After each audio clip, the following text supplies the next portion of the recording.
Durante más de 2 décadas, el terror acechó las orillas del río Green, en el estado de Washington. Mujeres desaparecían sin dejar rastro.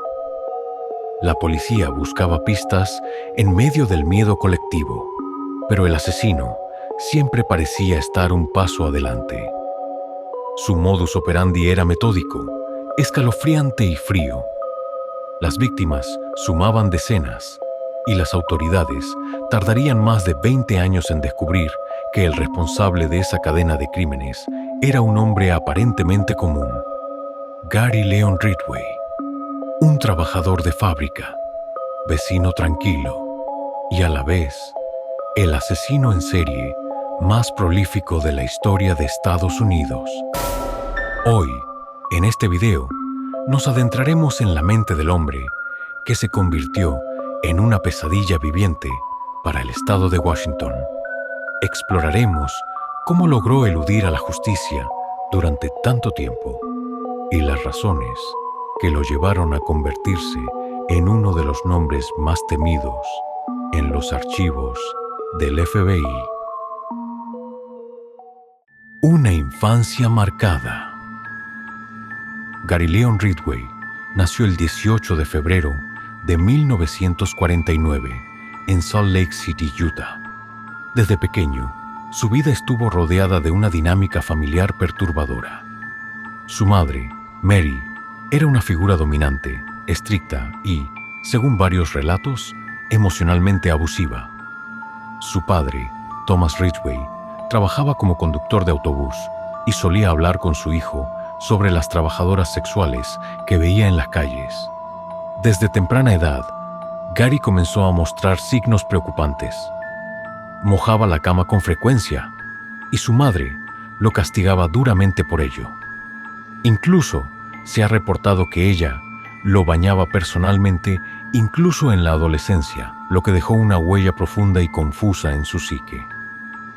Estas experiencias crearon en Ridgway una mezcla de odio, frustración y atracción hacia las mujeres, especialmente hacia las trabajadoras sexuales. A los 16 años cometió su primer acto violento.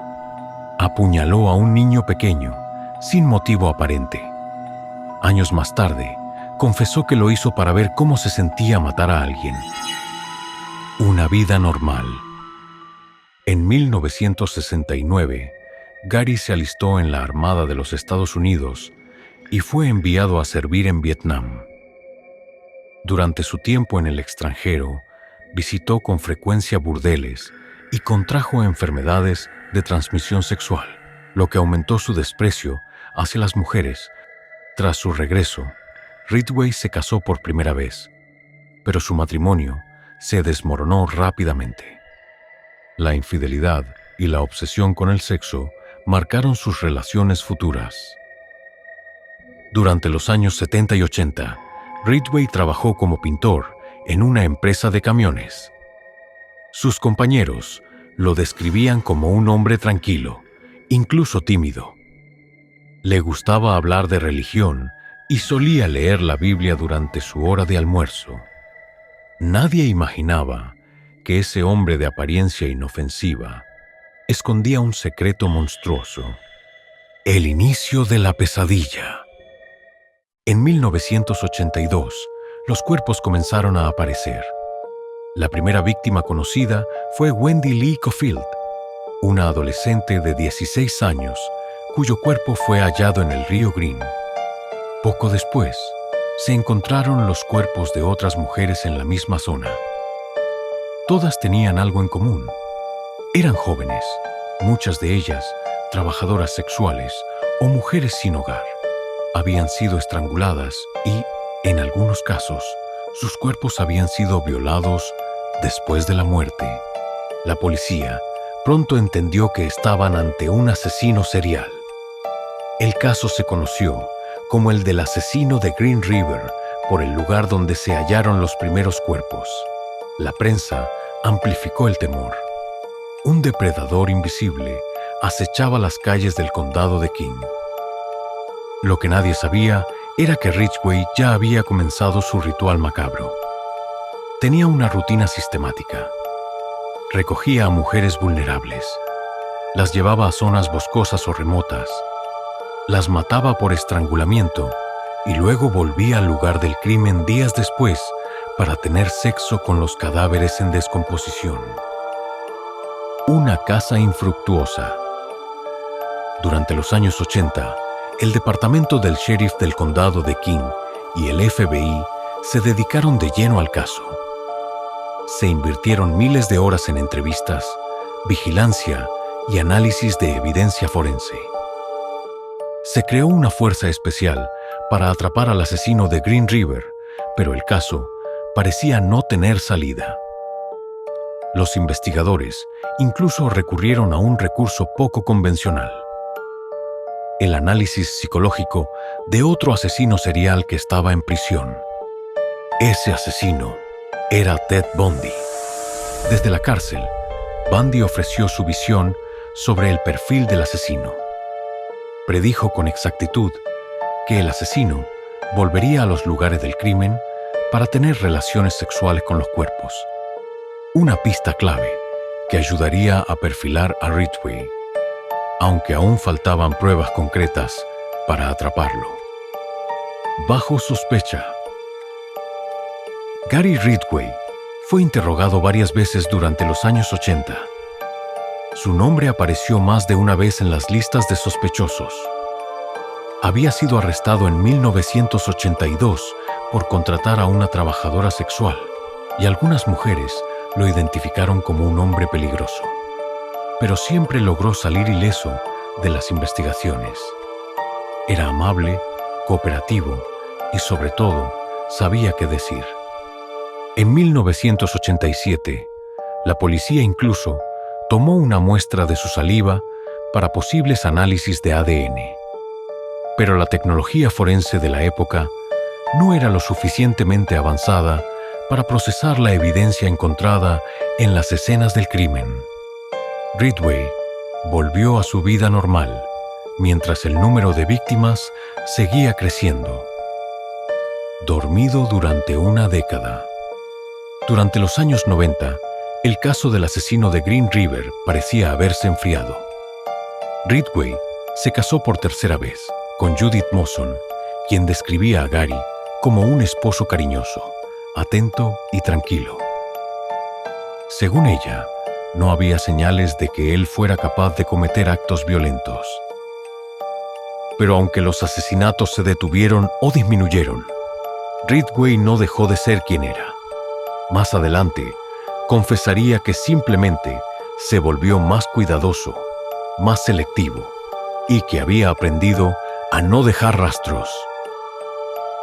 La caída del asesino. En 2001, todo cambió. La tecnología de análisis de ADN había avanzado considerablemente, y el departamento del sheriff del condado de King reabrió el caso utilizando las muestras recogidas más de una década antes. Compararon el ADN encontrado en algunas de las víctimas con las muestras de Ridgway.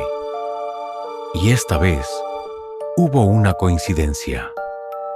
El 30 de noviembre de 2001, Gary Ridgway fue arrestado mientras salía de su trabajo. Al principio, lo negó todo, pero pronto, frente a la evidencia abrumadora, confesó. Lo que siguió dejó helados incluso a los investigadores más experimentados. Confesiones de horror. Durante los interrogatorios, Ridgway confesó haber matado a más de 70 mujeres, aunque solo fue condenado formalmente por 48 asesinatos, la mayoría de ellos cometidos entre 1982 y 1998. En sus propias palabras, dijo que eligió a sus víctimas porque eran fáciles de atrapar y nadie las extrañaría mucho. Contó cómo a veces mataba a 2 mujeres en un solo día, cómo enterraba cuerpos en grupos para poder recordar dónde estaban, cómo decoraba las escenas del crimen con objetos para marcar sus lugares de retorno. A veces, Incluso llevaba a su esposa a pasear cerca de los sitios donde ocultaba los cuerpos, mientras él fingía total normalidad. Su falta de remordimiento fue quizás lo más espeluznante. Ridgway parecía hablar de sus crímenes como si fueran parte de una rutina doméstica. No lloró, no mostró culpa. Una justicia negociada. A cambio de evitar la pena de muerte, Ridgway llegó a un acuerdo con la fiscalía. Confesaría todos sus crímenes, cooperaría con las autoridades para localizar los cuerpos restantes y sería condenado a cadena perpetua sin posibilidad de libertad condicional. En diciembre de 2003, fue sentenciado a 48 cadenas perpetuas consecutivas, más 480 años por delitos relacionados.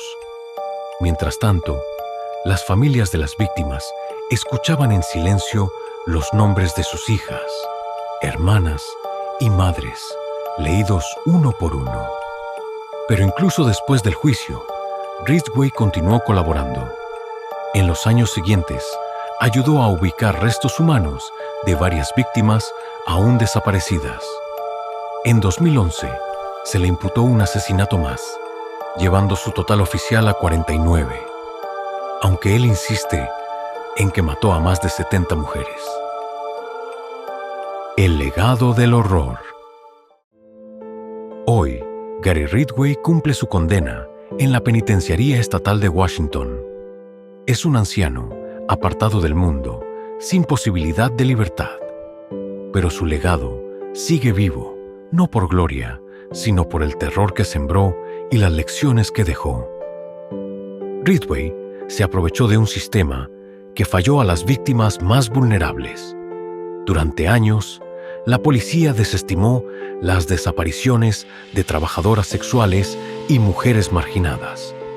Fue esa negligencia lo que permitió que el asesino de Green River operara impunemente durante tanto tiempo. Su caso también marcó un antes y un después en la criminología moderna. La necesidad de crear perfiles más precisos, de invertir en tecnología forense y, sobre todo, de dar voz a quienes históricamente han sido ignorados. El caso de Gary Ridgway es un recordatorio brutal de que el mal no siempre se presenta como un monstruo. A veces lleva uniforme de trabajo, sonríe en la iglesia y regresa a casa con una esposa que cree haber encontrado al hombre perfecto. Porque el verdadero horror no está solo en los actos cometidos, sino en lo invisible, en lo que pasa desapercibido mientras destruye vidas. Gracias por acompañarnos en esta historia. Si quieres más casos como este, suscríbete al canal y activa las notificaciones. Esto fue Mafia del Crimen. Nos vemos en el próximo video.